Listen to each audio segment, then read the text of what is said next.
Hello guys, welcome back dito sa ating YouTube channel. So ngayon meron na naman tayong i-update sa inyo. Okay, kung paano naman papalakasin yung internet signal ninyo. Okay, using Globe Tattoo Packet Wi-Fi. Okay, so ngayon mga boss, kung kayo po ay kung yan ay open line na yung inyong mga Globe Tattoo Packet Wi-Fi. Okay, for Globe lang yung ituturo natin. Pero all network siya. Okay, sa mga naka-smart and token text naman, meron din tayo. Okay, so panoorin nyo na lang tong video natin. Okay, so unang-una, i-connect nyo muna yung inyong cellphone. Okay, sa akin kasi nakakonect na siya dun sa ating Globe Tattoo Packet Wi-Fi na open line. Okay, kung ikaw naman ay hindi open line, so panoorin mo na lang yung para sa Globe. Okay, na setup or TM. Okay, so ngayon, mga boss, punta tayo sa Chrome. Search nyo po dyan. Okay, 192.168.1.1. Okay, search nyo po yan. So sa akin walang SIM card. Okay, tinanggal ko muna yung SIM card. Ngayon tanggalin nyo na lang muna yung SIM card ninyo. Okay, then kapag ka nandito na po kayo sa browser nya, click nyo lang po itong web page. Okay, click nyo yung web page na yan. Yung nasa baba. Maliit. Okay, so ayan. Nakalagay dyan is insert a SIM card and reset your device. So kasi wala yung SIM card natin. Tinanggal. Okay, tinanggal ko po. Para makagawa tayo ng APN setup.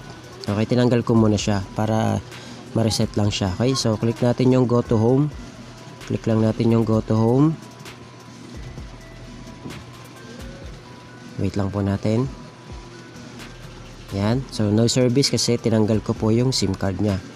Okay. Pero open line po itong Globe Tattoo Packet Wi-Fi natin. Kasi, sa mga nanonood pa po, tinanggal na po yung link natin, yung Huawei Code Calculator. Tinanggal na po yun.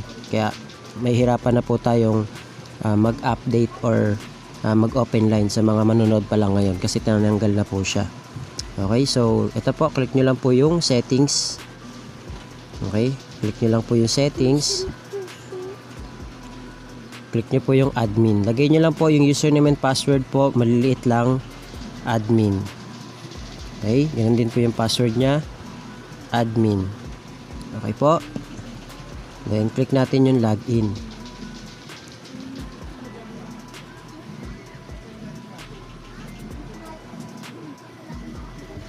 Ayan. So, nandito, kung makita nyo po, susum ko lang po para makita nyo. Okay, so yung profile name nya yan po, may Tattoo Wi-Fi prepaid. Okay, so papalitan natin ng panibagong APN. So paano po? Click nyo lang po itong new profile sa gilid. Click nyo lang po yan. Okay, so makita nyo po dyan. Yan, profile name. Yung profile name po, kung kayo po ay naka-Globe or TM, click nyo lang, lagay nyo lang po Globe o kaya TM. Okay, so kung ikaw naman ay naka-smart, token text or sun, so kung smart ka, lagay mo smart. Kung token text, token text. Kung sun, sun. Okay, so sa dito update ko po kayo kung paano. Okay, sa dito SIM, sa mga naka dito SIM, nagawan ko ng tutorial. Okay, so ito muna for all network, pera lang sa dito SIM. Okay, so yung kanyang username and password, same lang po, admin, lagay nyo. Admin.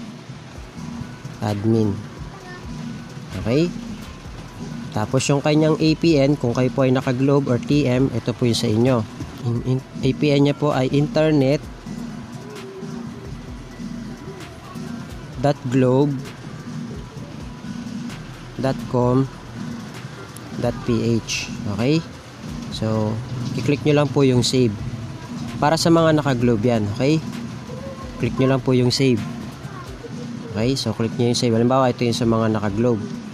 Okay, ngayon, i-home nyo na. Then, pasok nyo na ulit yung SIM card ninyo. Okay, tapos i-update nyo po ako kung working po sa inyo or hindi. Okay, so ngayon, yun po yung sa mga naka-Globe at TM. So, balik tayo, settings. Turo naman natin yung sa mga naka-smart, token text and sun. Okay, so click natin yung settings. Then, ganun din po, same process. New profile. Okay. So, ito naman po, sabi ko kanina, ako kasi naka-talk and text ako. So, lagay natin talk and text. Ayan. So, kung kayo po ay naka-smart, lagay nyo dyan smart. Kung kayo naman ay naka-sun, lagay nyo dyan sun. Yung APN nya po ay smart LTE. Okay? Yan po yung gagawin yung APN, smart LTE. Yung kanyang username and password, admin po. Okay? Same lang po, admin. Okay? Then, click nyo po yung save. Bawal pala yung may sa talk and text, yung may apostrophe. Ayan. Okay, then click save. Ayan. Ngayon, kapag nandyan na po, punta na po kayo sa home. Then, salpak nyo na po yung inyong SIM card. Okay? Tapos, yan po yung gamitin yung APN, yung binuksan nyo. Okay, then update nyo po ako kung working po sa inyo or hindi. Then, update nyo na lang ako mga boss. Lagay nyo yung SIM card nyo, insert nyo po kagad kung kayo naka-smart or naka-talk and text or sun. Sa Dito SIM, isusunod ko po sa inyo kung paano i-set up yung para sa Dito SIM. Okay, so yun lang mga boss. Thank you, God bless. See you on my next video.